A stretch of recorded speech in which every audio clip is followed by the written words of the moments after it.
எம்ஜிஆர் பற்றிய ஆராய்ச்சியில் அதிக அளவில் ஈடுபட்டு அரிய பல தகவல்களை எல்லாம் சேகரித்து வைத்து வரும் எஸ். விஜயன் அவர்களுடன் ஒரு சந்திப்பு. எம்ஜிஆர் அவர்களுடைய பிறந்த தினத்தையொட்டி உங்களை நாங்கள் சந்திக்கிறது ரொம்ப சந்தோஷப்படுறோம். வணக்கம். எம்ஜிஆரை பற்றி அதிகமாக தெரிஞ்சு வச்சுருக்க கூடியவங்க அப்படிங்கிற வரிசையில் நீங்கள் இருக்கிறீங்க. எம்ஜிஆருக்கு மேலே இவ்வளவு ஈடுபாடு உங்களுக்கு அதனுடைய காரணம் என்ன? அது பின்னணி காரணம் ஏதாவது உண்டுமா? அது அடிப்படை காரணம் அவருடைய மனிதநேயம் தான் முக்கியமானது. சின்ன வயசில் பொதுவாக 5லேருந்து ஒரு 15 வயதில் 20 வயதுன்னு சொல்லுவாங்க. அந்த காலகட்டம் ஒவ்வொரு மனிதனுக்கும் ரொம்ப முக்கியமான காலகட்டம், ரொம்ப முக்கியமான பருவம்னு சொல்லலாம். அப்போ எது மனசில் பதியுதோ, விதைக்கப்படுகுதோ அதுதான் கடைசி வரைக்கும் ஆழமாக நிற்கும்னு சொல்லுவாங்க. அப்படி என்னை ஒரு 5 வயசுலேயே ஒரு ஈர்த்தவர் எம்ஜிஆர். அதாவது நல்லவருங்கிறது மனசில் பதிஞ்சிருச்சு. எம்ஜிஆர் நல்லவர், நம்மளும் நல்லவரமாக இருக்கணும். அவர்கிட்ட குடிக்கிற பழக்கம் கிடையாது, சிகரெட் பிடிக்கிற பழக்கம் கிடையாது. எல்லாருக்கும் நல்லது பண்ணுவார், தர்மம் பண்ணுவார், உதவி பண்ணுவார், வள்ளல் அப்படிங்கிற அந்த விஷயங்கள்லாம் சின்ன வயசில் பத்திரிகையில் நிறைய படிச்சிருக்கேன். சின்ன வயசில் நம்ம அதாவது அது எப்படின்னு சொல்லணும்னா, தினத்தந்தி படிக்கும்போது சிந்து பாத்து எல்லாருமே படிப்பாங்க. சிந்து பாத்து படித்து தான் பத்திரிகை எல்லாருக்கும் ஒரு பிள்ளையார் சொல்லி போடுறது அந்த விஷயம் தான். ஒரு சின்ன வயசு ஒரு ஆர்வம் எல்லாருக்கும் உள்ளக்கூடியது. அது என்னென்னா, நாங்கள் பள்ளி பருவத்தில் இருக்கும்போது ஸ்கூல் போகிற வழியில் பார்க்கும்போது எங்கேயே கடைகள் எங்கேயாவது படிச்சுக்கிட்டேன்னா அப்படியே அந்த பேப்பரை அவங்க பார்த்துட்டு இருப்பாங்க. லைஸா சார் ஒரு நிமிஷம் அப்படின்னு அப்படி எடுத்து அப்படி பார்த்துக்கிட்டு அப்படியே அந்த சின்பாத் படிப்போம். அப்படி படிக்கும்போது அதில் எம்ஜிஆர் பற்றி செய்திகள் அது அப்படியே அப்போ எம்ஜிஆர் சிவாஜி தானே மெயின். நான் சின்ன வயசில் படிச்சிருந்தனால தான் எம்ஜிஆர் சிவாஜி கொடி கட்டி பிறந்த காலம். அப்போ இந்த மாதிரி விஷயங்களை படிச்சுட்டு எம்ஜிஆர் மேலே ஈடுபாடு வர ஆரம்பிச்சது. படங்களை பார்க்கும்போது நல்லவராகவே வர்றதை பார்த்துட்டு அவர் நல்லவராக தான் இருப்பார் அப்படிங்கிற மாதிரி ஒரு இமேஜ் என் மனசுக்குள்ளே பதிஞ்சுது. அது அப்படியே டெவலப் ஆச்சு. ஆக என்னாங்கன்னா, அந்த எம்ஜிஆர் பார்த்தோன்னா நம்ம நல்ல தன்மைகள் நம்ம வளர்த்துக்கணுங்கிறது ஒரு மனசுக்குள்ள ஒரு ஆர்வம் வந்துச்சு. அந்த ஆர்வம் அப்படியே தான் டெவலப் ஆகி ஒரு படங்களை பார்க்கும்போது பத்திரிகையில் அவர் படங்களை எடுத்து வைக்கணும், பத்திரப்படுத்தணும் அப்படிங்கிறது. சில இடங்களில் லைப்ரரியில் நமக்கு அப்போ வசதி இல்லாத காலகட்டங்களில் இங்கே லைப்ரரியில் போய் ஒரு நல்ல படம் தானே அப்படியே திருட்டுத்தனமாக எடுத்துகிட்டு வந்துடுது. அது அப்படி ஒரு ஆர்வம் அந்த சேகரிப்பில் அதெல்லாம் ஒரு முக்கியமான காலகட்டம்னு சொல்லலாம். காசு கொடுத்து வாங்க வந்த பருவம் வந்தப்போ அது எல்லாமே புது காசு கொடுத்தே வாங்கி பத்திரிகையில் வாங்கி எம்ஜிஆர் பற்றி சேகரிச்சுது. அது அப்படி இப்படியே வந்தது. அந்த சென்னை வந்ததுக்கப்புறம் தான் புகைப்படங்கள் சேகரிக்கணும், எம்ஜிஆர் பற்றி மற்ற என்னென்ன விஷயங்கள் இருக்குது அப்படிங்கிறதெல்லாம் சேகரிக்கிற அதாவது பத்திரிகையாளராக வந்ததுக்கப்புறம் பத்திரிகையில் எம்ஜிஆர் பற்றி அவருடைய வாழ்க்கை வரலாறு எழுதுகிற வாய்ப்பு எனக்கு ஒன்று கிடச்சிது. அதாவது இன்வெஸ்டிகேட் ஜேர்னலிசம் சொல்லுவாங்க. அது வேறு கிரைமு அந்த மாதிரி பல விஷயங்கள் இருக்குது. அதில் ஒரு வாழ்க்கை வரலாறு இந்த மாதிரி துப்பறிஞ்சு எழுதுறதுங்கிறது ஒரு அணுகுமுறை அணையமாக என் மூலமாக வந்ததுன்னு நினைக்கிறேன். அந்த தொடர் எழுதும்போது அது ஒரு பெரிய வரவேற்பு இருந்துச்சு. அந்த தொடர் எழுதும்போது திருப்பி எம்ஜிஆர் மேலே பயங்கரமான ஈடுபாடு இருந்துச்சு. ஏன்னா எம்ஜிஆரை பற்றி சொன்ன ஒவ்வொருத்தருமே மன நெகிழ்ந்து சொன்னாங்க. அந்த அனுபவம் யாருக்குமே நான் பார்க்கலனா, எத்தனையோ தலைவர்களை பற்றி கேள்விப்பட்டுக்கிறேன், சொல்லியிருக்காங்க, பேசியிருக்காங்க. ஆனால் உணர்வுபூர்வமாக அனுபவபூர்வமாக அதாவது நெகிழ்ந்து மன நெகிழ்ந்து கண் கலங்கி அழுதெல்லாம் சொல்கிறது அது எம்ஜிஆர்கிட்ட நான் எம்ஜிஆரை பற்றி பார்த்த மாதிரி வேறு யாரும் நான் பார்க்கல. சென்னைக்கு வந்தது என்ன சூழ்நிலைக்காக வேண்டிங்க வந்து எதாவது வேலை பார்க்கலாம் அப்படிங்கிற மாதிரி? அதாவது சென்னைக்கு வந்தது சினிமாவில் வரணும் தான் எல்லாரும் உள்ள அதே எண்ணம் தான் எனக்கும் வந்தது. அந்த சினிமா ஆசைகள் நீர்த்து போயில இருக்குது. ஆனால் அந்த சினிமாவுடைய வெளிப்பாடாக எம்ஜிஆரை பற்றி ஒரு படமும் எடுத்து வச்சுருக்கேன். அதாவது ஒரு டாக்குமெண்ட்ரியாக எடுக்கணும்னு ஆரம்பித்து ஒரு வாழ்க்கை வரலாறாக அவர் வாழ்ந்த இடங்கள்லாம் முக்கியமான இடங்கள்லாம் போய் நான் எடுத்துருக்கிறேன். அந்த பகுதியில் என்கிட்ட இருக்கிற அளவுக்கு கவர்மெண்ட் கூட கிடையாது. ஒரு அரசாங்கத்தில் இருக்கிற வேண்டிய விஷயங்கள் என்கிட்ட இருக்குது. அந்தளவு எடுத்திருக்கேன். அதாவது எம்ஜிஆர் மூகாம்பி கோயில் போயிருக்காரு. அவர் போகும்போது என்ன மாதிரி சூழ்நிலையில் போனார், எப்படி இறைவனை வணங்கினார், அந்த சங்கரருடைய தியானம் பண்ண இடம் ஒன்று இருக்குது மூகாம்பி, கொல்லூர் மூகாம்பி கோயிலில். அந்த இடத்துல ஒரு மணி நேரம் வேர்த்திருக்க தியானம் பண்ணியிருக்காரு. அந்த இடத்துல நான் போய் அவர் எம்ஜிஆர் மாதிரி ஒருத்தர் வேஷம் போட வச்சு படப்பிடிப்பு நடத்தியிருக்கிறோம். அது மாதிரி எம்ஜிஆர் படித்த கும்பகோணம் யானையடி பள்ளி அடுத்து அவருடைய கேரளாவில் வாழ்ந்த இடங்கள் குழல் மண்டம், வடவனூர். அதாவது எம்ஜிஆரோட பூர்வீக வீடு வடவனூரில் தான் இருக்குது. கொல்லங்கோடு பக்கத்தில் வடவனூர் ஒரு ஊர் இருக்குது. அந்த வீட்டினுடைய பேர் மருதூர வீடுன்னு சொல்லுவாங்க. எம்ஜிஆருடைய இனிஷியலில் எம்ஜின்னு வர்ற அந்த பேருக்கு காரணம் அந்த வீடு தான், மருதூர் ஹவுஸ்னு சொல்லுவாங்க. அந்த மருதூர் கோபால மேனனுடைய மகன் தான் எம்ஜி ராமச்சந்திரன் அப்படிங்கிறவரை தான் அந்த இடம் அதெல்லாம் நேரிலே போய் நாங்கள் வீட்டில் யாரும் இருக்காங்க. இப்போ அந்த பூர்வீக வீடு இடிக்கப்பட்டுருச்சு. அந்த வீடு ஒரு வெறும் 1.25 லட்சத்துக்கு இங்கே எம்ஜிஆரை பற்றி எவ்வளவோ பேசுகிறாங்க, அவரை பற்றி ஓங்குறாங்க. அவரால் பலன் பெற்றவர்கள் அவருடைய கடந்த காலத்தில் எப்படி இருந்தார் என்னங்கிறத தெரிஞ்சுக்கிறதுக்கு யாருமே ஆர்வம் காட்டல. நான் அந்த இடங்களுக்கு கிட்டத்தட்ட ஒரு 4-5 முறை போயிருப்பேன். நான் ஒரு நடிகர் ராஜேஷ் மட்டும்தான் வந்து ஆர்வமாக வந்து கூடவே வந்து அந்த கேரளாவில் எம்ஜிஆர் வாழ்ந்த இடங்களுக்கெல்லாம் வந்து அவங்க உள்ளவங்களோடலாம் பேசி இது பண்ணிட்டு வந்திருக்காரு. அவர் ஒருத்தர் தான் எனக்கு தெரிஞ்சு நான் பார்த்து அங்கே போன ஒரே ஒரு மனிதர், எம்ஜிஆர் மேலே ஆர்வம் உள்ள ஒரே ஒரு மனிதர். அந்த இடம் வந்து ஒரு 1.5 லட்சத்தில் அது 200 வருடம் பழமையான வீடு. அந்த வீடு மருதூர் வீடுங்கிறது வந்து ரொம்ப ஒரு அரண்மனை மாதிரி, சின்ன அரண்மனை மாதிரி இருக்கும். ரொம்ப பழமையான வீடு. அது நமக்கு கொஞ்சம் மனசு கஷ்டமாக போச்சு. அந்த இடம் பார்த்திங்கன்னா இப்போ வெறும் இடிஞ்சு போய் கிடக்கு. அந்த வீடு யாரும் அது திருப்பி மறுபடியும் யாரும் கட்டவும் இல்லை, அப்படியே போச்சு. அதே மாதிரி இன்னொரு இடம் வந்து இடம் இப்போ நினைவு இடமாட்டு அந்த மாதிரிலாம் ஒன்றும் இல்லை. அந்த மாதிரி பண்ணலாம் அவங்க வேணும். அந்த மாதிரி ஊரில் உள்ளவங்க விரும்புகிறாங்க, எம்ஜிஆர் பேரால் அங்கே ஏதாவது ஒரு இடம் இருக்கணும்னு சொல்லி விரும்புகிறாங்க. அது முயற்சி யார் எடுக்கு, நமக்கு வந்து வசதிகள் சூழ்நிலை இல்லை, பண்ணுறதுக்கான சூழ்நிலை இல்லை. ஆனாலும் எதிர்காலத்தில் ஏதாவது செய்யறதுக்கான முயற்சிகள் ஈடுபடுவேன். அது செய்ய முடியும்னு ஒரு நம்பிக்கை எனக்கு இருக்குது. ஏன்னா எப்படி பெரியார் வந்து வைக்கம் போய் அங்கே ஒரு இது பண்ணார், தாழ்த்தப்பட்டவங்களை வந்து கோயிலில் வந்து வழிபாடு பண்ணணுங்கிறதுக்கு எப்படி அவர் ஒரு முயற்சிகள் எடுத்து அந்த இடத்துல ஒரு நினைச்சுன்னு இன்றைக்கி இருக்குது. அது வந்து கேரளாவில் இருக்கும்போது இவர் வந்து அங்கே வளர்ந்த இடம், பிறந்து வளர்ந்த இடம்னு சொல்லக்கூடிய இடம் வந்து அந்த பூர்வீக வீடு. எம்ஜிஆரோட தாயார் என்னுடைய பூர்வீக வீடு. அது அந்த மருதூர் வீடுங்கிறது எம்ஜிஆர் தாயார் சத்தியமாவோட பூர்வீக வீடு. அந்த இடத்துல அந்த ஊரில் அந்த வீடு இல்லாட்டாலும் அந்த ஊர்லேயாவது ஒரு நினைச்சுன்னு இருந்தால் அவருக்கு ஒரு பேர் சொல்கிற மாதிரி இருக்கும். அவர் மலையாளிங்கிறது வந்து பார்க்க வேண்டாம், அந்த கண்ணோட்டமே வேண்டாம். ஏன்னா அவர் ஒரு திராவிடன் தான். திராவிடன் பார்த்தா அவர் மலையாளிங்கிற வகையில் பார்க்க அவர் திராவிடன் தான். ஸோ இதில் பிரித்து பார்க்க வேண்டிய விஷயம் கிடையாது. அவர் வாழ்ந்ததெல்லாம் தமிழனாக தான் வாழ்ந்திருக்கார். தமிழ் உணர்வோட தமிழில் வந்து அவர் அளவு சினிமாவில் வந்து அந்த மொழியை வந்து லகரத்தை உச்சரித்த மாதிரி யாரும் கிடையாது. தமிழ் நடிகர்களே அந்த அளவு நடித்தது கிடையாது, அந்த மாதிரி அவர் பேசுனது கிடையாது. ஏன்னா அவர் பார்த்த படங்களை பார்த்த வரைக்கும், அவரை பற்றி கேள்விப்பட்ட வரைக்கும் நான் சொல்கிற விஷயம் அது. இன்னும் என்னென்ன இது தகவல்கள் எல்லாம், அந்த அரிய தகவல்கள் எம்ஜிஆர் பற்றி ரொம்ப அதிகமாக வெளியே தெரியாத தகவல்கள், அரிய தகவல்கள் நீங்கள் சேகரித்து வச்சுருக்கிறது என்னெல்லாம்? அரிய தகவல் அப்படின்னு சொன்னால் எம்ஜிஆர் பற்றி அவர் அதாவது சினிமாவில் நடித்ததுங்கிறது போக தனிப்பட்ட வாழ்க்கையில் வந்து நிறைய இடங்களுக்கு, அதாவது பெரும்பாலும் வந்து பயணம் நிறையா பண்ணியிருக்கார் எம்ஜிஆர் வந்து இப்போ அவருடைய வாழ்க்கையில் பெரும்பகுதி வந்து பயணம் வந்து எப்படின்னா, அவங்களுக்கு வந்து விமானத்தில் போனது ரொம்ப குறைவு தான். அவர் முதலமைச்சர் ஆனதுக்கப்புறம் தான் வந்து விமானத்தில் பயணப்பட்டிருக்கார் வழியே. நடிகராக இருந்த காலத்தில் வந்து விமான பயணங்கள் ரொம்ப குறைவு. அது வந்து ஏதோ ஒரு அவங்க தாயார் சொல்லிக்கிட்டாங்கிற மாதிரி ஒரு சென்டிமெண்ட் காரணம் சொல்கிறாங்க. அதுதான் காரணங்கிறது எனக்கு தெரியாது. ஆனால் வந்து ரயிலில் இல்லைனா வந்து ரயிலை விட காரில் தான் அதிகம் பயணம் பண்ணியிருக்கார். அதுக்கு காரணம் என்னென்னா வந்து தமிழ்நாட்டு வந்து இந்த உள்ள பூகோள அமைப்பு, இந்த உள்ள மக்களுடைய வாழ்க்கை முறை, இதெல்லாம் வந்து நேரில் தெரிஞ்சுக்க ஒரு வாய்ப்பு, எம்ஜிஆருக்கு ஒரு வாய்ப்பு, ஒரு அனுபவம் அதெல்லாம் கிடச்சிருக்கு. அது வந்து ஒரு தனி மனிதராக வந்து அவர் வந்து இதெல்லாம் தெரிஞ்சிருக்கார். இந்த அணுகுமுறை வந்து ஒரு நடிகருங்கிறது போக கட்சியில் அது திமுகவில் இருந்த காரணத்தினால பல இடங்களுக்கு கூட்டங்களுக்கு, பொதுக்கூட்டங்களுக்கு போயிருக்காரு. நாடகம் நடத்தும் போது அப்பவும் காரில் தான் அவர் போகிறார். நாடகங்கள் வந்து 53, 52 இந்த காலகட்டங்கள் வந்து வெளியூரில் நாடகங்கள் நடத்த போகும்போது எல்லாமே காரில் தான், எல்லாருக்கூடையும் காரில் தான் வருவார், வேனில் போவார். அந்த வேனில் போகிறதுக்கான வசதிகள் வேனில் பண்ணியிருக்காரு. அந்த மாதிரி ஒரு வேன் தான் இப்போ விஜயகாந்துக்கு அந்த அம்மா ஜானகி அம்மா கொடுத்துருக்காங்க. எம்ஜிஆர் பிரச்சாரத்துக்கு பயன்படுத்தின ஒரு வேன் மாதிரி தான் உனக்கு அந்த அம்மா கொடுத்துருக்காங்க. அது மாதிரி எல்லாமே வந்து அதாவது ட்ராவல் பண்ணுறது ரொம்ப சாதாரண விஷயம் இல்லை. வெளியூர்களுக்கு வந்து வாகனங்களை பயன்படுறது ரொம்ப ஆபத்தான விஷயம் கூட, ரிஸ்க்கானது. அதெல்லாம் வந்து ரிஸ்க்கான அந்த வாழ்க்கை ஒவ்வொரு கட்டமும் ரிஸ்க்கானது தான். அந்த ரிஸ்க்கை வந்து தெரிஞ்சுக்கணுங்கிறதுக்காகவே அவர் பண்ணியிருக்கார், பயணம் போயிருக்காரு. பல ஊரில் ஒரு பிரச்சார காலகட்டங்கள் வந்து திமுகவுக்காக ஒரு பிரச்சாரம் பண்ண போகும்போது, அதாவது திமுக விட்டு விலகிறதுக்கு முன்னாடி நடந்த விஷயங்கள் 57, 62, 67 அப்போல்லாம் ஒரு உயிருக்கு ஆபத்தான சந்தர்ப்பங்கள் நிறைய ஏற்பட்டிருக்கு. அதெல்லாம் வந்து அந்த வாகனங்களில் போகும்போதே தான் மீண்டு வந்திருக்கார். அது மாதிரி அதாவது சினிமாவில் மட்டும் வீரங்கிறது கிடையாது, நிஜ வாழ்விலும் வீரமான சம்பவங்கள் ஒரு வாழ்க்கையில் நிறைய உண்டு. அதை வந்து என்னுடைய எம்ஜிஆர் கதைன்னு ஒரு பத்திரிகை ஒரு புக்கு ஒன்று வெளியிட்டேன். எம்ஜிஆரோட வாழ்க்கை வரலாறு தொகுத்து எம்ஜிஆர் கதைன்னு 2 பாகமாக வெளியிட்டேன். அதெல்லாம் நான் சொல்லியிருக்கிறேன். சினிமாவில் வந்து 10 பேர் எப்படி சமாளித்தாரோ, 20 பேர் எப்படி சமாளித்தாரோ, அதை நேரடியான வாழ்க்கையிலையும் வந்து சந்திச்சிருக்காரு, சமாளிச்சிருக்காரு. அதனால் வந்து வெறும் சினிமா வீரம் கிடையாதுங்கிறதெல்லாம் எம்ஜிஆர் ஒரு வந்து நிஜமான வீரங்கிறத நான் வந்து வெளிப்படுத்தியிருக்கேன். வேறு யாரும் சொல்கிறத விட நான் வந்து என்னோடய எழுத்துக்களை அதிகமாக அதை வெளிப்படுத்தியிருக்கேன். அது இன்னொன்று மனிதநேயம். அந்த மனிதநேயங்கிறது வந்து அது அந்த அளவுக்கு வந்து அந்த அவுட்ஸ்டாண்டிங் சொல்லுவாங்க ஆங்கிலத்தில். அந்த அளவுக்கு வந்து அவர் நிறைய விஷயங்களை வந்து சாதாரண எல்லாரையும் ஒரே மாதிரி பார்த்துருக்கார். மனிதநேயத்தில் முக்கியமானது என்னென்னா, ஏழைகளுக்கு உதவுங்கிறது போக எல்லாரையும் ஒரே மாதிரி மரியாதையை நடத்திருக்கார். தன் வீட்டு குடும்பத்தில் உள்ள பசங்கள்லாம் வந்து வீட்டில் வேலைக்காரங்களை விட அண்ணேன்னு கூப்பிடுன்னு சொல்லுவார். அவங்க பேர் சொல்லி கூப்பிட்றதோ, ஏய் வா போ அப்படிங்கிற மாதிரி சொல்கிறதோ வந்து எம்ஜிஆர் விரும்பினது கிடையாது. எல்லாரையும் வந்து சரிசமமாக, தோட்டியை கூட வந்து அண்ணன் தான் சொல்லணும்.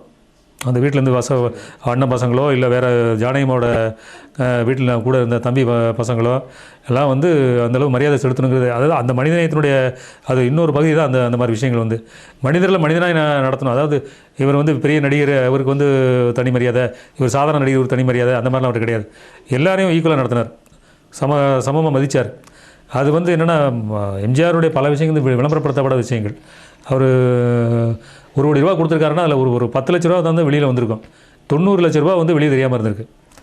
ஏன்னா அந்தளவு உதவிகள் பண்ணிக்கிட்டே இருந்திருக்காரு. அவரோட சம்பாத்தியத்தில் வந்து ஒரு 3/4 பகுதி, 1 லட்ச ரூபா சம்பளம் வாங்கினா 75,000 வந்து பொதுஜனங்களுக்கு பொதுவான காரியங்களுக்கு பொதுஜனங்களுக்கு கொடுத்துருக்காரு. அதுதான் அது நம்ம தெரிய இதெல்லாம் வந்து நமக்கு ரொம்ப வியப்பாகி போச்சு. இப்படி ஒரு மனிதர் இருந்திருக்க முடியுமா அப்படிங்கிற மாதிரி. அது வந்து இயல்பாகவே இருந்திருக்காரு. விளம்பரத்துக்காக தான் செய்கிறதுங்கிறதெல்லாம் வந்து பல பேர் சொல்லுவாங்க, அதெல்லாம் தவறு. எல்லாமே இயல்பாக நடந்தது. ஏன்னா அவர் இளமையில் வந்து அந்த நாடக உலகத்துலேருந்து சினிமாவுக்கு வர்றதுக்கு அவர் பட்ட கஷ்டங்கள் ரொம்ப நடந்தே வந்து பல இடங்களுக்கு வாய்ப்பு தேடி போயிருக்காரு. தன்னுடைய கஷ்டம் வந்து மற்றவங்களுக்கு வரக்கூடாதுங்கிற உணர்வு அவருக்கு ரொம்ப இருந்திருக்கு. அது சின்ன வயசில் தாயார்கள்ட்ட வந்து கேள்விப்பட்ட விஷயங்கள், படித்தது எல்லாமே வந்து படிப்பு, இந்த மாதிரி கேள்வி ஞானம், இது வந்து எம்ஜிஆருக்கு நிறைய உண்டு. அவர் வந்து பள்ளி படிப்பை விட இதுதான் அவருக்கு அதிகமான ஞானத்தை கொடுத்துருக்கு, அறிவை கொடுத்துருக்கு. அதாவது 30 வயசில் வந்து எம்ஜிஆருக்கு வந்து 70 வயது மனிதரோட ஞானம் வந்திருக்கு. இது பெரிய விஷயம். ஆமாம், அது வந்து வேறு யாருக்கும் ஏற்படாத ஒரு இது. அது அதாவது இன்னும் தெரிஞ்சிட்டு இருக்கேன் எம்ஜிஆரை பற்றி. இன்னும் வந்து எனக்கு யாராவது சொல்லுவாங்க, நான் போராட்டங்கள் யாராவது அவரை பற்றி பேசும்போது புது விஷயங்கள் நமக்கு தெரியும். ஒவ்வொன்றுமே நமக்கு வந்து வியப்பாக இருக்குது. ஆனால் இப்படிலாம் இருக்க முடியுமா அப்படிங்கிற மாதிரி ஒரு வியப்பு. அதாவது ஒருத்தன் பசிக்குதுன்னு சொன்னா உடனே பணத்தை தூக்கி கொடுக்குறது பெரிய விஷயம் இல்லை. 3 நாளாக பசிக்கணும்னா உடனே கேட்டாடு, ஏன்டா எனக்கு முன்னாடியே வரக்கூடாதுன்னு சொல்லி தலையில் அடிச்சுக்கிட்டு அவர் எம்ஜிஆர். அந்தளவுக்கு மனிதனையை வந்து அவருக்கு ரொம்ப ஈடுபாடு அது வந்து ரத்தத்திலே ஊறி போன ஒரு விஷயம். அதனால தான் இத்தனை வருஷத்துக்கு அப்புறம் வந்து எம்ஜிஆர் இன்றைக்கி மக்கள்கிட்ட வாழ்ந்துக்கிட்டு இருக்காருன்னா, அந்த ஒரு எதையுமே பலனை எதிர்பாராமல், எந்த ஒரு பலனுமே எதிர்பாராமல் வந்து அவருடைய வாழ்க்கை அமைஞ்சிருக்கு. ஒரு நடிகர் எம்ஜிஆர் அப்படிங்கிறதுக்கும் ஒரு அரசியல் தலைவர் எம்ஜிஆர் அப்படிங்கிறது என்ன வித்தியாசம் நீங்கள் பார்க்குறீங்க? இதில் வித்தியாசங்கிறதெல்லாம் ஒன்றும் கிடையாது. அது நடிகராக இருந்த போது அவர் எம்ஜிஆரோட என்ன மனோபாவம் இருந்ததோ அதே தான் வந்து அரசியல் தலைவராக இருக்கும்போது அவருக்கு அதே மனோபாவம் வந்து அதுலேருந்து அதை விட்டு விலகி போயிடல. அந்த நல்லவருங்கிறது வந்து அரசியல் தலைவராக இருக்கும்போது வந்து முதலமைச்சர் ஆனது போது இருந்தது. நம்ம நடிகராக இருந்தப்போ சொந்தமாக சம்பாதிச்ச பணத்தை வச்சு மக்களுக்கு கொடுத்தாரு. அரசியல் தலைவரானப்போ, அதாவது முதலமைச்சர் ஆனதுக்கப்புறம் அரசாங்கத்தினுடைய மூலமாக மக்களுக்கு என்ன நல்லது செய்யணுமோ அதை செஞ்சார். ஸோ அவருடைய பாதையை வந்து ஒரே பாதையில் தான் போயிட்டு இருந்தாலும் எந்த விட்டு விலகி போயிடல. எம்ஜிஆருடைய படங்களில் நீங்கள் விரும்பி பார்த்த அதிக தடவை போய் பார்த்த படம் அப்படின்னு சொன்னால் இது என்ன படம்? எம்ஜிஆர் படங்கள் வந்து நான் கொஞ்சம் தொழில்நுட்ப ரீதியாக கொஞ்சம் எம்ஜிஆர் படங்களை ரொம்ப பார்ப்பேன். எம்ஜிஆர் ரொம்ப பிடிச்சது வந்து அவருடைய அழகு, அந்த பேசுகின்ற விதம். அதாவது பேசிகிட்டு இருக்கும்போது சிரிச்சுக்கிட்டே பேசுவார். ஒரு சின்ன ஒரு கேரக்டர்கிட்ட எதிராளிகிட்ட கிட்ட ஒரு கதாநாயகிட்டோ வில்லன்கிட்ட பேசும்போது கூட சிரிச்சுக்கிட்டே பேசுகிறதுங்கிறது வந்து சினிமாவில் எந்த ஒரு நடிகர்கிட்டையும் நம்ம பார்க்க முடியாத ஒரு விஷயம். அது வேறு யாரும் அந்த மாதிரி நடிக்க முயற்சியும் பண்ணல, அதுதான் உண்மை. எதிராளிகிட்ட சிரிச்சுட்டே பேசுகிறப்போ எதிராளிகிட்ட உள்ள அந்த மன உளைச்சல், அந்த இருக்கலாம் அப்படியே தளர்ந்துடும். சைக்காலஜி இது வந்து நடைமுறை வாழ்க்கையில் பார்த்தீங்கன்னா, இப்போ நான் உங்கள்கிட்ட வந்தோட உங்கள்கிட்ட சிரிச்சுக்கிட்டே பேசினா பார்த்தீங்கன்னா ஆட்டோமேட்டிக்காக உங்கள்கிட்ட எவ்வளோ டென்ஷன் இருந்தாலும் ஆட்டோமேட்டிக்காக குறைஞ்சி போயிடும். நமக்கு வரமாட்டேங்க, அது வேறு விஷயம். பட் எம்ஜிஆரை பொறுத்தவரையில் நிஜ வாழ்க்கையில் அப்படி இருந்தால் சரி, சினிமாவில் இன்னொரு கதாபாத்திரத்தை பேசும்போது சிரிச்சுக்கிட்டே அவ்வளோ இயல்பாக பேசும்போது அவங்க ஆட்டோமேட்டிக்காக வந்து கூல் டவுன் ஆகிடுவாங்க. அந்த கதாபாத்திரத்தினுடைய அந்த காட்சியினுடைய தன்மையை வந்து டென்ஷனை வந்து குறைச்சிடுவார் எம்ஜிஆர். அந்த மாதிரி ஒரு இது இருக்குது. அந்த வகையில் எனக்கு வந்து எங்கள் வீட்டு பிள்ளை ரொம்ப பிடிச்ச படம். எங்கள் வீட்டு பிள்ளை படத்தில் ரெண்டு வேடங்களுமே வந்து ரொம்ப அற்புதமாக பண்ணியிருப்பார். அதே மாதிரி அன்பே ஒன்று. இப்போ எம்ஜிஆர் அவங்க நடிக்கக்கூடிய சமயத்தில் அந்த வந்த படங்களுடைய தரத்துக்கும் இப்போ வரக்கூடிய படங்களுக்கும் ரொம்ப வித்தியாசம் இருக்கிறதா சொல்கிறாங்க. இதுக்கு என்ன காரணம்னு நீங்கள் நினைக்கிறீங்க? இது ஒரே ஒரு வரி என்னென்னா, சொன்னா தொழில்நுட்பம் வளர்ந்துருக்கு, ஆனால் இது வளரல. கருவிகள் இருக்குது. மனிதருடைய இந்த கருவி, இந்த மூளை வளரல. அதுதான் அங்கே அப்போ வந்து மனிதர்கள் வந்து எல்லாருமே சிந்திச்சாங்க. அதை சொன்னேன் இல்லையா, கம்ப்யூட்டர் கிராஃபிக்ஸ் பண்ண வேண்டிய விஷயங்கள்லாம் எம்ஜிஆர் படங்களில் வந்து மேனுவலில். ஆமாம், மாஸ் ரெண்டு ஹீரோகள் 2 டபுள் ரோல் பண்ணுறாங்கன்னா 2 தடவை ஷூட் பண்ணுவாங்க. மாற்றி 2 பேரையும் மாற்றி வேஷம் போட்டு எடுப்பாங்க. இப்போ அப்படி இல்லை, வேறு மாதிரி நிறைய ப்ளூமேட்டிக்னு நிறைய வந்துருச்சு, தொழில்நுட்பம்லாம் வந்துருச்சு. அது ஈஸியாகிடுச்சு இப்போலாம் எடுக்கிறதுக்கு. ஒரு நடிகர் ஒரு ரஜினி வந்து இன்னொரு ரஜினியை தாண்டி போகிறது, ஒரு கமல் இன்னொரு கமலை தாண்டி போகிறதுங்கிறது இப்போ சாதாரணமாகிடுச்சு. அப்போ அப்படி கிடையாது. எம்ஜிஆர் வந்து இந்த கிராஃபிக்ஸ் இல்லாத காலகட்டத்தில் ஒரு எம்ஜிஆர் இன்னொரு எம்ஜிஆர் கிராஸ் பண்ணி போயிருக்கார். மாட்டுக்காரங்கிற படத்தில் அந்த மாதிரி ஒரு காட்சி இருக்குது. இப்போ நீங்கள் படம் பார்த்தீங்கன்னா அந்த காட்சியை பார்க்கலாம். அது அப்போவே பண்ணியிருக்காதுன்னா ரொம்ப கஷ்டப்பட்டுருப்பாங்க. இவங்க வந்து ஒரு நாள் நடிக்க வேண்டியது எம்ஜிஆர் 2 நாள் 3 நாள் டைம் எடுத்துக்குவார். ஸோ அது வந்து மனித உழைப்பு அதில் இருந்துச்சு, மூளை இருந்துச்சு. இன்று வந்து வெறும் அதான் உழைப்பு இருக்குது, கருவி இருக்குது, மூளையை காணும். இன்றைய சினிமாவில் அதுதான் இல்லை. அதனால தான் வந்து இன்றைக்கி சினிமா வந்து சொல்லிக்கிற மாதிரி இன்றைக்கி இல்லை. இன்றைய பார்த்து இன்றைய மறப்பது தான் இன்றைய சினிமா. எம்ஜிஆர் வந்து இளமை பருவத்தில் ரொம்ப கஷ்டப்பட்டார். அவர் வந்து கொஞ்சம் வறுமையினால் கூட ரொம்ப பாதிக்கப்பட்டார். அப்படிங்கிற அந்த இது வந்து மற்றவங்களுக்கும் வரக்கூடாதுங்கிறத அவர் வந்து முதலமைச்சரான பிறகு பல திட்டங்கள் மூலமாக செயல்படுத்த. குறிப்பிட்டு இந்த ரேஷன் அரிசி விலை வந்து எந்த காலத்திலையுமே வந்து அவர் வந்து உயர விடாமல் ஒரு அதாவது ஒரு கட்டுப்பாட்டுக்குள்ளே குறிப்பிட்ட ரூபாய்க்கு மேலே அது விலை உயர்வு இல்லாமல் மத்திய அரசு கூட்டினா கூட இங்கே வந்து தமிழ்நாட்டில் வந்து அந்த விலை வந்து உயர்வு ஆகாது, அப்படி ஒரு கட்டுப்பாட்டுக்குள்ளே வச்சுருந்தது.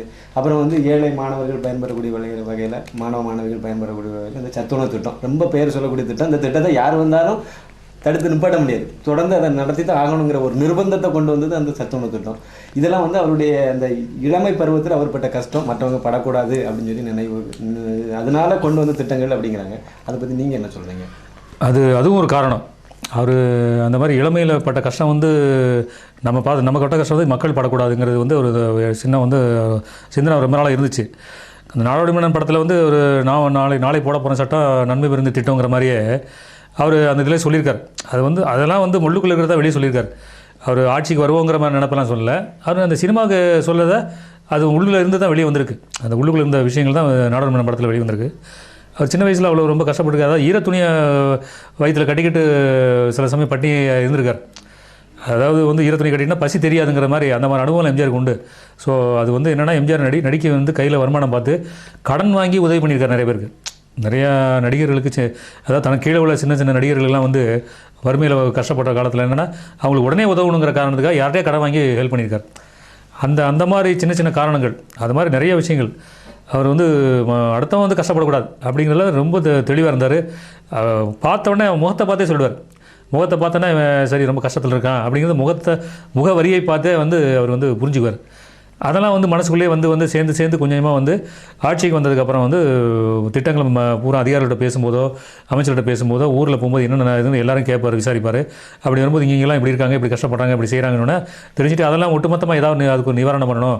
அப்படிங்கிறப்ப தான் அந்த சத்துணவு திட்டங்கிறது கொண்டு வந்தார். அந்த சத்துணவு திட்டம் வந்து அதாவது விலைவாசி வந்து ஒரே கட்டுக்கோப்பில் இருக்கணுங்கிற காரணங்கள் அது இன்னொரு காரணம். எல்லாருக்கும் வந்து கஷ்டப்படக்கூடாது. அரிசி வாங்குறதோ, பருப்பு வாங்குறதோ, மண்ணெண்ணெய் வாங்குறதோ, இந்த மாதிரி விஷயங்கள் வந்து ஜனங்கள் வந்து அலையக்கூடாது, கஷ்டப்படக்கூடாது. அதாவது அப்போல்லாம் பார்த்தீங்கன்னா எம்ஜிஆர் ஆட்சி காலத்தில் வந்து மண்ணெண்ணெய்க்கெல்லாம் கியூ நம்ம அதிகமாக பார்க்க முடியாது. ரொம்ப வந்து சகஜமாக கிடைக்கும், சரளமாக கிடைக்கும். அதே மாதிரி ஃபார்ம் ஆயில் விஷயம் அப்படி தான். அவர் இந்த வரைக்கும் ஃபார்ம் ஆயில் எல்லா இடங்களுமே கிடைச்சிது. ஸோ எண்ணெய்க்காக வந்து இன்றைக்கி வந்து ஜனங்க 100கணக்கில் செலவு பண்ணுறாங்க. அன்றைக்கி ஃபார்ம் ஆயிலுக்கு ஜனங்க வந்து அந்த மாதிரி கஷ்டப்பட வேண்டிய நிலைமை வரல, செலவு பண்ண வேண்டிய அவசியம் வரல. நானும் எனக்கே ஒரு உதாரணம், என்னையே நான் உதாரணமாக எடுத்துக்கிறேன். அன்றைக்கு வந்து நான் எம்ஜிஆர் ஆட்சியில் நான் பண்ண செலவுக்கும் இன்றைக்கி நான் பண்ணுற செலவுக்கும் நிறைய வித்தியாசம். அன்றைக்கு செலவு பண்ணதை விட நீ 10 மடங்கு அதிகமாக செலவு பண்ணுறேன். அது விலைவாசியினுடைய ஏற்றத்தினுடைய இது ஒரு உதாரணம் எடுத்துக்கலாம். அதான் என்ன அப்போ சொன்னால் தான் சரியாக இருக்கும். என்ன மற்றவங்கள சொல்லி உதாரணத்தோட நான் என்னையே உதாரணம் எடுத்துக்கிறேன். இது ஒரு இது. அது சத்துணவுங்கிறது வந்து என்னன்னா இப்போ ஒரு சமீபத்தில் வாரப்பத்திரிகையில் வந்து ஒரு ஆராய்ச்சி மாதிரி ஒரு டாக்டர் எழுதியிருந்தார். உலக நாடுகளில், அதாவது வளர்ந்த உலக நாடுகள், பணக்கார நாடுன்னு நம்ம சொல்கிறோம், அமெரிக்கா மாதிரி பணக்கார நாடுகளே பட்டினிச்சாவு இருக்குது.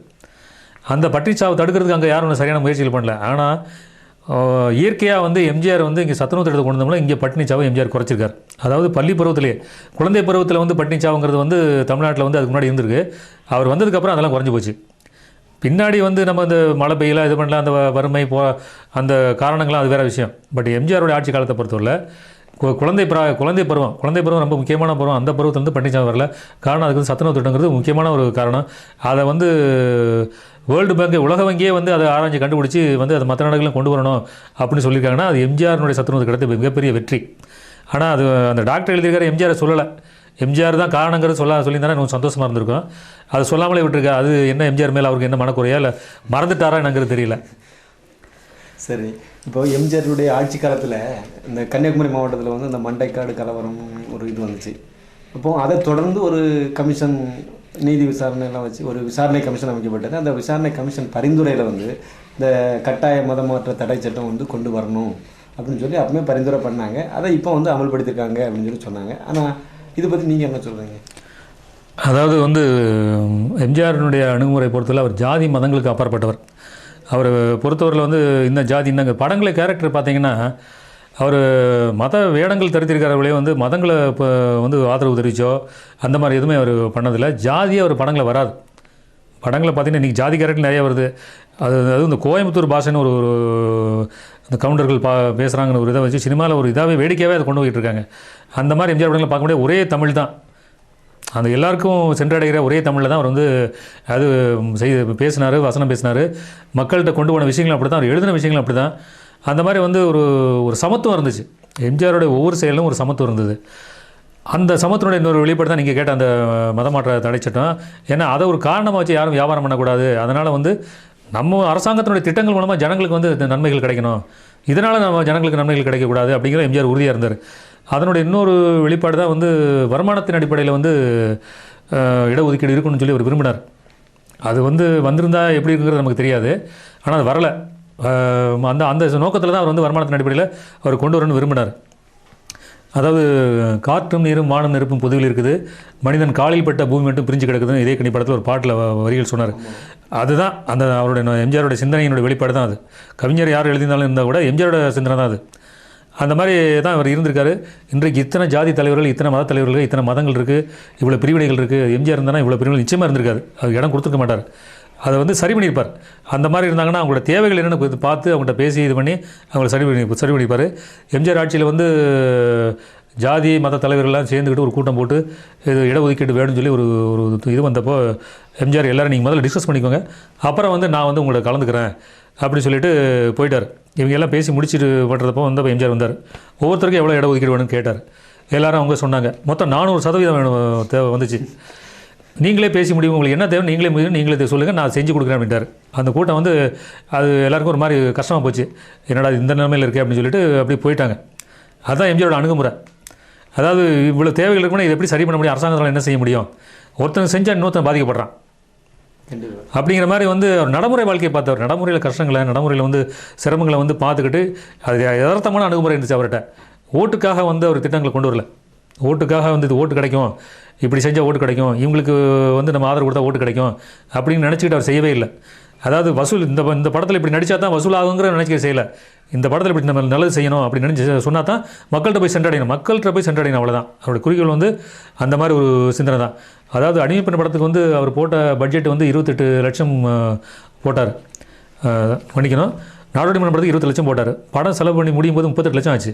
அதே மாதிரி அடிமைப்பெண் படத்துக்கு 38 லட்ச ரூபா படத்தை முடிக்கலாம்னு நினச்சார். 48 லட்சத்தில் முடிஞ்சுது. ஆனால் வந்து அதுக்காக வந்து விநியோகத்தை போய் பெட்டிக்கு மேலே இவ்வளோ பணம் கொடு, நான் இவ்வளோ செலவு பண்ணிட்டேன் அப்படின்னு எக்ஸ்ட்ரா பணம் அவர் கேட்கவே இல்லை. என்ன உறுதிமொழி கொடுத்தாரு முதல்ல வியாபாரத்துக்கு, அதே உரிமையோட தான் படத்தை எல்லாருக்கும் கொடுத்தாரு. தன் லாபத்தை அவர் பார்க்கவே இல்லை. நம்மளால் 100 பேர் பலன் அடைகிறாங்களா, அந்த அவன் சந்தோஷம் தான் நமக்கு முக்கியம் அப்படின்னு பார்த்தார். அந்த சிந்தனையை தான் அப்படியே வந்து அரசியலுக்கு அவர் தலைவராக வந்தப்போ அதே அப்படியே கொண்டு வந்தார். ஸோ அந்த அதாவது என்றைக்குமே வந்து எந்த இடத்துக்கு எப்படி போனாலும் வந்து தன் புத்தி மாறாமல் இருந்த ஒரே மனிதர் அவர் தான். இப்போ எம்ஜிஆர்ட்ட வந்து உங்களுக்கு ரொம்ப பிடிச்ச ஒரு அம்சம் என்ன? ரொம்ப பிடிச்ச அம்சம் வந்து அதான் மனிதநேயம் தான். மனிதநேயம் அதுக்கு வந்து அளவுகோலே கிடையாது. இதுக்கு அதாவது எதுக்கும் எல்லைன்னு சொல்லுவாங்களே, எல்லாத்துக்கும் எல்லை உண்டு, எல்லாத்துக்கும் இது உண்டு அப்படின்னு சொல்லி. பட் அந்த எம்ஜிஆரை பொறுத்தவரையில் அந்த ஒரு விஷயத்தில் அவருக்கு எல்லையே கிடையாது. அந்தளவு ஒரு உதவிகள் பண்ணியிருக்காரு. ஒன்றும் இல்லை, ஒரே ஒரு விஷயம் உதாரணம் சொல்கிறேன். இன்றைக்கி தந்தியில் வந்து சக்தி கிருஷ்ணசாமியோட பேட்டி பார்த்தேன். அவரோட பையன் பேட்டி கொடுத்துருக்காரு. அவர் சக்தி கிருஷ்ணசாமி வந்து சிவாஜி வளர்கிறதுக்கும் சிவாஜி உருவாகிறதுக்கும் அவருடைய வளர்ச்சியில் அவருக்கு பங்கு உண்டு. சத்ய கிருஷ்ணசாமிக்கு எம்ஜிஆருக்கும் பெரிய சம்மந்தம் கிடையாது. எங்கள் வீட்டு பிள்ளைங்கிற படத்துக்கு மட்டும் சத்ய கிருஷ்ணசாமி வசனம் எழுதியிருக்கார். அந்த சத்ய கிருஷ்ணசாமி வந்து அவருடைய குடும்பத்தில் ஒரு பொண்ணுக்கு வந்து கல்யாணம் பண்ணுறதுக்காக முயற்சி பண்ணிகிட்டு இருக்காரு. சிவாஜி ஏற்கனவே நிறைய உதவிகள் வாங்கிட்டார். திருப்பி அவரை போய் தொந்தரவு பண்ண வேண்டாம் அப்படிங்கிறதுக்காக யோசிச்சுட்டு போய் முக்தா சீனிவாசன்ட்ட பேசியிருக்காரு. முக்தா சீனிவாசன் சொல்லியிருக்காரு வந்து யார்கிட்ட போய் கேட்கலாங்கிறப்போ நீங்கள் எம்ஜிஆர் போய் பாருங்கள், எம்ஜிஆருக்கு எனக்கு என்ன இருக்குது, அவர் எனக்கு செய்யப்பட எந்த கடமைப்பட்டவரும் கிடையாது அப்படின்னு இருக்காரு. இல்லை நீங்கள் போய் பாருங்கள், ஒரு உதவி முயற்சி பண்ணுறது தப்பு கிடையாது, இல்லைன்னா எதை தெரிஞ்சுக்க போகிறீங்க அப்படின்னு சொல்லியிருக்காரு. சரின்னு சொல்லிட்டு இவர் சத்யகிருஷ்ணன் போயிருக்காரு. போன உடனே என்னென்னு பேசியிருக்காரு, என்ன தேவையில்லைன்னு இந்த மாதிரி சொல்லியிருக்காரு. அப்படியா சரி போங்க அப்படின்னு சொல்லியிருக்காரு. 20,000 ரூபா கொடுத்துருக்காரு. அன்றைக்கு 20,000னா இன்றைக்கி கிட்டத்தட்ட 20 லட்சம் இருக்கும் அந்த பணத்தோட மதிப்பு. சம்மந்தமே இல்லை. எம்ஜிஆருக்கு அவர் வந்து ஒரு படத்தில் நடித்தார். அந்த எங்கள் வீட்டு படத்தில் எம்ஜிஆர் நடித்தார். அதில் வந்து வசனம் எழுதியிருக்காரு. அவ்வளோதான் அவங்களுக்குள்ள தொடர்பு. சக்தி கிருஷ்ணசாமி சிவாஜி தான் ஞாபகம் வரும். அவருக்கு வந்து ஒரு செய்யணுன்ற அவசியம் கிடையாது. இந்த மாதிரி இன்னாருக்கு அது வந்து சத்ய கிருஷ்ணசாமி வெளியில் சொல்லவும் இல்லை. பல வருடங்களுக்கு அப்புறம் முக்தா சீனிவாசன் அந்த சம்பவத்தை சொல்லியிருக்கார். இப்படி உதவி பண்ணுறவங்க இதெல்லாம் வெளியில் போய் பரவும் அப்படின்னு எம்ஜிஆர் நினச்சிட்டு பண்ணல. கண்டிப்பாக அதுதான் அந்த மனிதநேயங்கிறது வந்து அதுதான் எம்ஜிஆர் வந்து யார்கிட்டையும் இல்லாத ஒரு சிறப்பு என்னென்னா, எதிர்முகாமில் உள்ளவர், எதிரி நமக்கு போட்டியாளர் நடிகர்கிட்ட இருந்தவர், அவருக்கு நம்ம பண்ணக்கூடாது அப்படின்லாம் அவர் நினச்சது கிடையாது. அவருக்கு உதவி தேவை. யார் என்னென்ன முகங்களை பார்க்க மாட்டார். எம்ஜிஆருடைய படங்களில் அவருடைய பாடல்கள் கூட ரொம்ப கருத்தால் மிக்கதாகவும், ஏதாவது ஒரு கருத்தை மக்கள்கிட்ட சொல்கிற மாதிரியும் அந்த பாடல்கள் எல்லாமே அமைஞ்சுது. அந்த பாட்டு ஒரு பட்டுக்கோட்டை கல்யாண சுந்தரம் எழுதின பாட்டாக இருந்தாலும் சரி, அல்லது நம்ம கவிஞர் வாலி எழுதினதாக இருந்தாலும் சரி, யார் எழுதினாலும் எம்ஜிஆருடைய கருத்தை அதில் இருந்துச்சு. அந்த கருத்தை அவங்க பிரதிபலித்தாங்க அப்படின்னா நம்ம அதை கரெக்டாக சொன்னோம் அப்படின்னு தான் சொல்ல முடியும். ஆமாம். இதில் உங்களுக்கு பிடித்த அந்த ரொம்ப பிடிச்ச பாடல் எது? ரொம்ப பிடித்த பாடல்னா வந்து அரசலங்குமுறை படத்தில் வந்து சின்ன பயிலை செய்தி கலடாங்கிறது வந்து ஒரு பாட்டு வருது. அந்த பாட்டு வந்து அதாவது என்னென்னா, குழந்தைங்களை இன்றைக்கி எல்லாம் மறந்துட்டாங்க. இன்றைக்கி ரொம்ப வருத்தப்பட ஒரு விஷயம் என்னென்னா, இன்றைக்கி வந்து ஸ்பீல்பர்க்னு இருக்கார் ஹாலிவுட்டில். அந்த ஹாலிவுட்டில் அவர் வந்து இன்றைக்கி ஹாலிவுட்டில் படங்கள் எப்படி பண்ணிட்டு இருக்கும்போது, அவர் வந்து குழந்தைகளை மனசில் வச்சுக்கிட்டு ஈட்டின்னு படம் பண்ணார், ஜுராசிக் பார்க்குன்னு பண்ணார். இந்த மாதிரி எல்லாம் செஞ்சுட்டு இருக்கும்போது, இங்கே வந்து நம்ம வந்து இங்கே உள்ள தலைவர்களாகட்டும், இங்கே உள்ள படம் எடுக்கிறவங்களாகட்டும், குழந்தைகளுக்கான விஷயங்களை செய்யணும் சொல்லணுங்கிற எண்ணமே அவங்களுக்கு யாருக்கும் கிடையாது. ஆனால் எம்ஜிஆர் படங்களை பார்த்தீங்கன்னா, நடிகருங்கிற வகையில் வந்து எம்ஜிஆர் படங்கள் அதிகமான வந்து குழந்தைகளுக்கான பாடல் வந்துச்சு. நல்ல பேரை வாங்க வேண்டிய பிள்ளைகளேன்னு நம் நாடு படத்தில் பாடினார். அது மாதிரி சிரித்து வாழ வேண்டும்னு சொல்லிட்டு உலகம் சொல்ல ஒரு படத்தில் பாட்டு வச்சார். இப்படி இந்த மாதிரி நிறைய விஷயங்கள் வந்து குழந்தைகளுக்கான விஷயங்கள் கருத்துக்கள் நிறைய சொல்லியிருக்காரு. அதில் இந்த பாட்டு வந்து எனக்கு ரொம்ப பிடித்த பாட்டு. சின்ன பயிலே செய்தி கேளடா அப்படிங்கிற அந்த பாட்டினுடைய கருத்துக்கள் பார்த்திங்கன்னா, அதாவது அந்த குழந்தை பருவத்திலே அவங்களுக்கு நல்ல விஷயங்களை விதைக்கணும் அப்படிங்கிறத வந்து சிந்தனை வந்து அவருக்கு. அதாவது பட்டுக்கோட்டை கல்யாணம் சொன்னால் கம்யூனிஸ்ட் சித்தாந்தங்களை வந்து கம்யூனிஸ்ட்காரங்க பரப்புனாங்களே இல்லை, எம்ஜிஆர் பரப்பியிருக்கார். அதுதான் அதில் உள்ள இது. அதை அவங்க சொல்ல மாட்டேங்கிறாங்க. இப்போ அவங்க வந்து எம்ஜிஆர் இன்றைக்கி பட்டுக்கோட்டை கல்யாணம் சொன்ன பாடல்களை ஆராய்ச்சி பண்ணுறவங்க வந்து எம்ஜிஆர் அதை வந்து ப்ரொமோட் பண்ணார், எம்ஜிஆர் அதை ஊக்குவிச்சார், தூண்டி விட்டார், அதை சொல்ல மறுக்கிறாங்க. அது என்ன காரணம் தெரியல. ஏன்னா இப்போ வந்து சினிமா அப்படின்னு சொன்னாலே அதில் வந்து பாடல் ஆசிரியர்கள், அது எவ்வளோ பெரிய கவிஞராக இருந்தாலும் சரி, அவங்க வந்து இப்போ அவங்க இஷ்டத்துக்கு நம்ம எழுதுகிற மாதிரியெல்லாம் ஒன்றும் அதிகமான வாய்ப்பு இல்லை. அப்போ வந்து இவங்க எழுதுறதுக்கு வாய்ப்பு கொடுக்கணும் அப்படின்னு சொன்னாலே, இப்போ கவிஞர்களுக்கு பாடல் ஆசிரியர்களுக்கு வாய்ப்பு கொடுக்கணும். இப்போ இயக்குனர் கொடுக்கலாம், இல்லைன்னா தயாரிப்பாளர் கொடுப்பாங்க. இவங்க அந்த வாய்ப்பு கொடுக்கும்போதே இவங்க இந்த மாதிரி தான் வேணும் எங்களுக்கு அப்படின்னு தான் கேட்குறாங்க. அப்படி கேட்டு தான் வாங்குறாங்க. ஆனால் எம்ஜிஆர் காலகட்டத்தில் அவங்க சொல்லும்போது எம்ஜிஆர் என்ன விரும்புகிறாங்களோ, அவர் என்ன விரும்பினாரோ அந்த மாதிரி தான் பாட்டு இருக்கணும் அப்படின்னு அவங்க எதிர்பார்த்துருக்காங்க. அதை தான் அவங்க எழுதியிருக்காங்க. அப்படி எழுதுக்கு மறக்கக்கூடிய கவிஞர்கள் வந்து அந்த பாட்டு எழுதுறதுக்கு வாய்ப்பு கொடுக்கப்படல. ஆமாம், கண்டிப்பாக அது வந்து அப்பவுமே நடந்திருக்கு. அப்போ அது அப்படி இருக்கும்போது கண்டிப்பாக எம்ஜிஆருடைய கருத்தை தான் அவங்க பிரதிபலிச்சிருக்காங்க, அதில் சந்தேகமே இல்லை. சரி, இப்போ எம்ஜிஆருடைய இந்த பிறந்த தினத்தை ஒட்டி நீங்கள் வந்து எம்ஜிஆர் விசுவாசிகள் இன்னும் ஏராளமான பேர் இருக்காங்க. நிச்சயமாக எம்ஜிஆரை பிடிக்காதவங்க, ஒருவேளை எம்ஜிஆர் படத்தில் வந்து எம்ஜிஆரை பிடிக்காதவங்க நிறைய பேர் இருக்கலாம். சிவாஜி ரசிகர்களாக இருக்கலாம். அந்த சமயத்தில் 2 பேர் தான், ஒன்று எம்ஜிஆர் ரசிகராக இருக்கணும், இல்லை சிவாஜி ரசிகராக இருக்கணும். அப்படி சிவாஜி ரசிகராக இருந்தால் கூட அரசியலில் ஒரு முதலமைச்சர் அப்படிங்கிற பட்ச இதில் பார்க்கும்போது எம்ஜிஆர் நல்லா பிடிக்கும், அவருடைய திட்டங்கள் நல்லா பிடிச்சிருக்கு, நிறைய பேருக்கே பிடிச்சிருக்கு, மற்ற கட்சிக்காரங்களுக்கே பிடிச்சிருக்கு. இப்படிப்பட்ட ஒரு நல்ல ஒரு தலைவர் எம்ஜிஆர். அவருடைய பிறந்த தினத்தை ஒட்டி நீங்கள் வந்து எங்கள் ஏஎம்என் டிவி நேயர்களுக்கு என்ன இதை சொல்ல போகிறீங்க? எம்ஜிஆருடைய நல்ல விஷயங்கள் வந்து நிறைய சொல்லியிருக்காரு. தெரிஞ்சுக்கிட்டாலே அதாவது அது வந்து ஆயில் பாத் மாதிரி வச்சுக்கோங்களேன். நம்ம எண்ணெய் குளியல் வந்து அந்த இது இல்லை, அந்த இதே கலாச்சாரமே கொஞ்சமாக மாறிட்டு வருது. அது வந்து உடலுக்கு நல்லது, சிந்தனைக்கு புத்திக்கு நல்லது, எல்லாம் பல விஷயங்கள் இருக்குது. எம்ஜிஆர் வந்து ஒரு ஆயில் பாத் எடுத்துக்கிற மாதிரி எம்ஜிஆரை வந்து கொஞ்சம் தெரிஞ்சுக்கிட்டாலே ஆட்டோமேட்டிக்காக எம்ஜிஆரை வச்சு நம்ம பாராட்டணும், புகழணும், அவரை போட்டணுங்கிற இதை விட்டுடலாம். எம்ஜிஆரை பற்றி, அவரை பற்றி நல்ல விஷயங்களை தெரிஞ்சுட்டு அவரை பற்றி படிக்கிறது, அவரை பார்க்குறது, கேள்விப்படுறது, இந்த மாதிரி விஷயங்களை ஓரளவு வளர்த்துக்கிட்டாலே ஒரு உடலுக்கும் மனதுக்கும் ஒரு ஆரோக்கியமான விஷயம். ஏன்னா உடற்பயிற்சி, உடற்பயிற்சி தானாக வந்துடுது. எம்ஜிஆரை பற்றி தெரிஞ்சுக்கும்போது நல்ல பழக்கவழக்கங்கள் வரது போக உடற்பயிற்சி வந்துடுது. ஏன்னா அவர் பார்க்குறவங்கட்டெல்லாம் வந்து தொட்டு பார்த்துட்டு, வயிற்று தொட்டு பார்த்துட்டு, தொப்பை குறைச்சிக்கோ அப்படின்னு பார்க்குறேன். யாரை பார்த்தாலும் தோல் மேலே தொட்டு பார்ப்பார், தோல் தடுப்பார். என்ன ரொம்ப வீக்காக இருக்குது, நல்லா எக்ஸசைஸ் பண்ணி உடம்பு டெவலப் பண்ணணும். பார்க்குறவன்ட்டு சொல்லி அவன் கேட்கலங்கிறதுலாம் கிடையாது. சொல்ல வேண்டியது தன்னுடைய கடமை, அதை செய்யணும், இந்த சமுதாயத்துக்கு நான் செய்யணும் அப்படிங்கிறது வந்து அதில் வந்து அது ஒரு கிறுக்குன்னு நினைப்பாங்க சில பேர். என்ன இப்படி கிறுக்கு நம்ம சொல்லிட்டு போகிறேன் நினைப்பாங்க. நீ என்ன வேணால் நினச்சிட்டுப்பா, நான் என்னுடைய வந்து எனக்கு கடவுள் எனக்கு விதித்தது, இறைவன் எனக்கு விதித்தது, இந்த மாதிரி என்னோடய வாழ்க்கை இப்படி தான் இருக்குன்னு, அதுலேருந்து நான் மாற மாட்டேன் அப்படிங்கிற மாதிரி எம்ஜிஆரோட வாழ்க்கை இருந்துச்சு. அதை வந்து இன்றைய சமுதாயம், இன்றைய மக்களும் வந்து அவரை பற்றி தெரிஞ்சுக்கிட்டாலே வந்து ஆட்டோமேட்டிக், அதாவது சாதாரண இயல்பாகவே அவனுடைய மனிதனுடைய நடைமுறை வாழ்க்கையில் நல்ல சிந்தனைகள் வளரும், நல்ல பழக்க வழக்கங்கள் வளர்கிறதுக்கு வாய்ப்புகள் இருக்குது. முக்கியமான தகவல்களை சேகரித்து இன்னும் நிறைய தகவல்களை வெளியே தெரியாத தகவல்களெல்லாம் நீங்கள் சேகரித்து நிறைய வச்சுருக்கீங்க. இதை வச்சு எதிர்காலத்தில் நீங்கள் என்ன பண்ணணும்னு நினச்சிருக்கீங்க? எதிர்கால திட்டம் என்ன? எதிர்கால திட்டங்கிறது இது அது ஒன்று நான் ஒன்றும் நிர்ணயம் பண்ணிக்கல. இப்படி திட்டம் வச்சுக்கணும் அப்படிங்கிறலாம் இல்லை. இது போக்கில் என்ன போகுது அப்படியே போயிட்டே தான் இருக்கிறேன். இது திட்டம்னு வச்சுக்கிட்டேன்னா அது வந்து நம்ம அது சில சமயம் நிறைவேறனா மனசு வருத்தப்படும். அதனால் இந்த இப்போ இன்றைக்கு என்ன நடக்குதோ இதை அப்படியே ஃபாலோ பண்ணிவிட்டு அப்படியே போயிட்டுருப்போம். நாளைக்கு என்ன வருதுங்கிற நம்ம அதை நினச்சிக்க வேண்டாம். ஒரு குறிக்கோள்னால் நல்லவனாக இருக்கணும், நல்லது செய்யணும். இதுதான் என்னுடைய இது. இதில் வந்து இதுக்கு போகணும், இதை நோக்கி போகணும், இப்படி போகணும் அப்படிங்கலாம் கிடையாது. தான் எந்த வழியில் போகுது அந்த வழியில் போயிட்டே இருக்கேன் நான். என்ன நடக்குங்கிறது அதுதான் ரிஸ்க்குங்கிறது ரொம்ப முக்கியம். லைஃப்பில் வந்து ரிஸ்க் இருந்தால் தான் லைஃப் இன்ட்ரெஸ்டிங்காக இருக்கும். வாழ்க்கை வந்து சுவாரஸ்யமாக இருக்கிறதுக்கு வந்து ஒவ்வொரு நாளும் வந்து ரிஸ்க்கை நம்ம வந்து எதிர்கொள்கிறதுக்கு தயாராகிட்டோன்னா நல்லாயிருக்கும். நம்ம பலருக்கு நம்ம நன்மை செய்கிற மாதிரி இருக்கும். அதுக்கு காரணம் எம்ஜிஆர் தான். சரி, எம்ஜிஆருடைய பிறந்த நாளை ஒட்டி நீங்கள் வந்து எங்களுடைய ஏஎம்என் டிவி நேயர்களுக்கு உங்கள் நேரத்தில் கொஞ்சம் செலவிட்டு எம்ஜிஆரை பற்றி அதிகமான தகவல்களை சொல்லியிருக்கீங்க. உங்களுக்கு எங்கள் ஏஎம்என் டிவி சார்பில் நேயர்கள் சார்பில் நன்றியை தெரிவிச்சுக்கிறோம். வணக்கம். ஏஎம் டிவி வந்து எனக்கு ஒரு வாய்ப்பு கொடுத்து என் மூலமாக பல விஷயங்கள் வந்து வெளியே வர்றதுக்கு காரணமாக இருந்து இன்றைய எம்ஜிஆருடைய பிறந்தநாள் வந்து முக்கியமான நாளாக வந்து கருதுறதுக்கு நீங்கள் எனக்கு ஒரு வாய்ப்பு கொடுத்தீங்கிறதுக்கு நான் ரொம்ப நன்றி தெரிவிச்சுக்கிறேன். இந்த நன்றி வாய்ப்பு மறுபடியும் வருஷம் எனக்கு கொடுக்கணுங்கிறத நான் கேட்டுக்கிறேன். வணக்கம்.